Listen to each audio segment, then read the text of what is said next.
at handa raw siyang humarap sa ICI. Pero pwede bang hindi nila siputin ng ICI?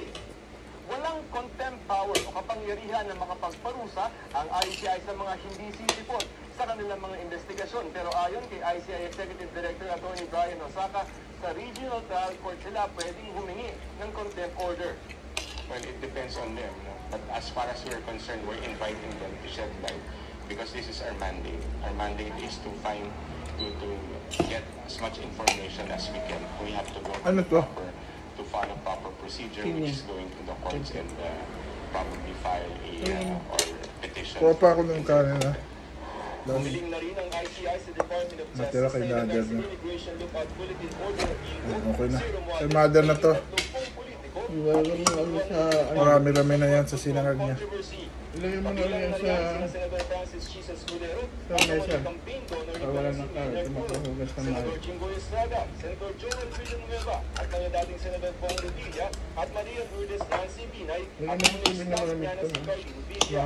Gayon din si Commission and Audit Commissioner Mario Lipana at asawang si Marilu, at si dating Education Undersecretary Traigi Palaybar. Kasama rin sina Congressman Roman Romulo, James Ang, Patrick Michael Vargas, Arjo Ataide, Nicanor Briones, Marcelino Chodoro, Eliando Jesus, Ibig sabihin, hindi pa... Benjamin Agaraw, Yoli Tariela, Reynante Argancia, Chodorico Jaresco Jr., Antonieta Yudela, Lina Sisio, Marilich Copilar, at mga dating Congressman Marvin Rillo, Florida Robes, at Gabriel Benuel. Gayon din ang apat na DPWH District Engineer. Sa pamamagitan ng IGO, mamomonitor kung lalabas ng bansa ang mga nabanggit pero hindi sila mapipigilang makaalis. The timely issuance of an ILPO or an Immigration Lookout Bulletin Order is of utmost necessity to enable the Commission to proceed without delay and to hold those liable accountable to the Filipino people. Nauna nang inilagay sa IGO si Ko, pero sabi ni Bonus Representative Doug Chanco, mas mabuti na suspindi na ang passport ni Ko para masigurong babalik pa ito sa bansa. Humingi naman ang meeting ng ICI kay Budget Secretary Amena Pangandaman para ipaliwanag ang proseso ng pagbabudget sa komisyon. Nakipagpulong naman si bagong talagang ICI Special Advisor at Investigator at dating Philippine National Police Chief General Rodolfo Azorin sa ICI. Si Azorin ang pumalit kay Baguio City Mayor Benjamin Magalong. Bukas ay inaasahang manunumpa sa kanyang posisyon si Azorin. Kasi 10 years na malawak, so how do we divide yung para dahil hindi dapat magtagal ito, dapat mabilis yung transition so that people Nanindigan naman ang ICI na hindi isa publiko ang mga pagdinig. Ayaw daw nilang magamit at magdulot pa ng kalituhan sa publiko. We're trying to prevent the Commission from being weaponized by any individuals. We don't even know if the statements there are true or probably sent to confuse the Commission and even the public. So we have to be careful with that. Kailangan mag-ingat kami. Sa DOJ, nagsamita na ng kanilang karagdagang umulig daw of affidavit. Diyos sa blue, ano ko na may binili ko sa akin kanina. Bryce Hernandez at J.K. Mendoza Alaman ang lahat ng kanilang nalalaman sa dito. Din sa dating Bulacan First District Engineer Henry Alcantara sa DOJ. Para sa GMA Integrated News, Joseph Morong, nakatutok 24 oras. Ano kailangan niya, ma? Kinumpirma naman ang Bureau of Immigration na natanggap na rin ang Puros naman to si Hugot. may mga rules. Mahugot itong senador na to, korap din. Ng mga tao. So sa lahat ng laban ng korupsyon, one way or the other, since 1998, when we became a congressman, we contributed towards good. Ang problema lalong lumala eh. Nung nawala yung pork barrel, lalong lumaki na yun, di ba? O, tapos, hindi tayo magkaintindihan ngayon eh. O, bakit pag grupo nila ang naglagay, insertion yon. Pag grupo nyo, amendment yun. Antay ko kasi dessert pa. So, sabi ko nga, nung bata ako, tinanong ko sa yaya ko, yaya, bakit pagka nagkakasakit ako, sabi mo, hika.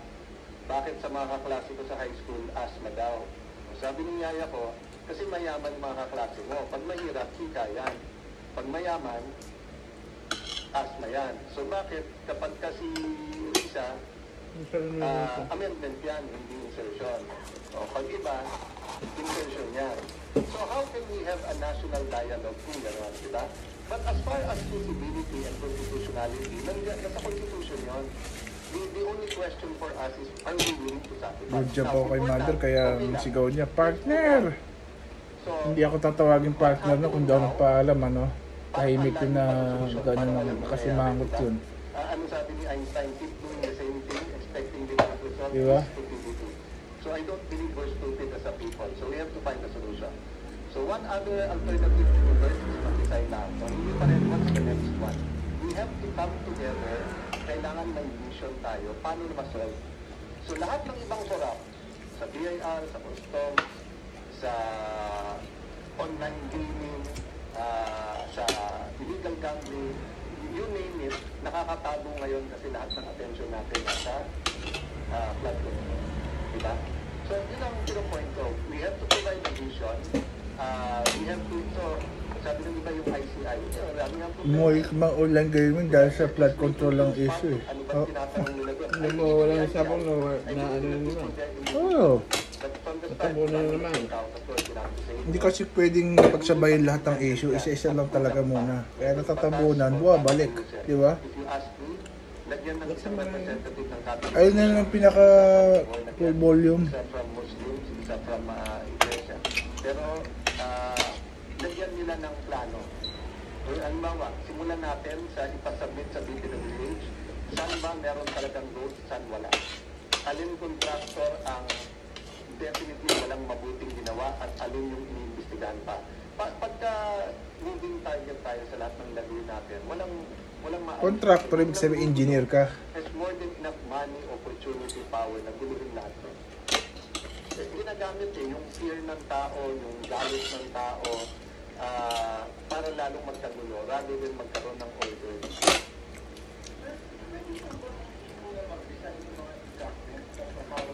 Election din kung ano po yung magiging result saka sila mag-study ng pula. Yun ang magiging proseso. Yun ang magiging proseso. When I say snap election, kasi inisip lahat ng 1956, diba? Iba talaga sitwasyon noon. But snap election, snap means mabilis. Diba? Yung hindi schedule, etc. So the President and Vice President resign, magkakaroon niya ng active. Pero ba't naman sila magre-resign na wala naman commitment ang lahat ng congressman at lahat ng Senate na kami din at walang tatakbong for president sa amin. Diba? Walang tatakbo ulit ng senador ulit. So sabi nga nung iba sa comment sa Facebook, ano, kayo din ang mananalo, bawal ka nga tumakbo. Sabi ng ibang comment, hindi kayo makukulong. Hindi, mas madali mo nga pakulong kung guilty. Kasi wala na sa pwesto. Diba? Baka a fresh start is what we need. Baka hindi. People power brought that. Stay cool in the heat of the game with their Rexona Ice Cool. Cool is up all time. But as you saw, di ba? President Tory had to do proclamation number 3 calling for revolutionary government. Nung pinalitan, sabi ng iba, ba't hindi sinama yung mga mayors? Well, unang-una walang trust. Last na yung rambutan ko. Okay. Thank you. Lagyan mo na doon sa nagpunan namin para huwag mo mga doon yan. Lagyan mo katulad ng ginawa mo dahil kahapon. Lagyan mo na sa babaw ng mesa. Akala ko na rambutan. Ito. Lagyan mo Taas. lagyan mo sa rice cooker. O sa mesa muna ulit ako na magtatapos sa... Hindi naman nila pinalitan. At tamis ba? Congress, Ang sarap na eh. people who supported the dictatorship. So, I can go either way sa argument. Ang point lang, we have to do something differently. We need radical change. We need transformation. We need to attack yung core values ng ating gobyerno ngayon. It's not happening with the present joint or parallel investigation of DPWH, some individuals, NGOs, ICI, and the Blue Ribbon Committee. Sa Blue Ribbon nga lang nagkakaproblema eh. Pero tingin ko sa lahat ng problema, yun ang pinakamadaling ayusin. Kasi tamang papalit kay Senator Lacson, tapos magandang focus, i-announce ang direction, transparent na rules, tingin ko, maayos natin yung investigasyon ng Blue Ribbon. Dapat may tuloy pero dapat bipartisan or non-partisan yung direction, tapos klaro po anong direction. Sir, good morning po. Speaking of Blue Ribbon Committee and speaking of resignation din po, maybe get your statement po sa pagbibigay po ni Senator Ping, and meron po ba kayong inaay or personal pick po kung sino po yung mag-chair ng Blue Ribbon Committee? In my case kasi mahaba na rin ang history ko kay Senator Ping. I believe in him, his integrity, kaibigan ko rin. Having said that, it's not a secret naman na meron kami, meaning yung minority, ako personally, difference of opinion sa direction and yung handling. Dati kasi, nung mas bata kami pareho, aside Thank you. from, bata pa rin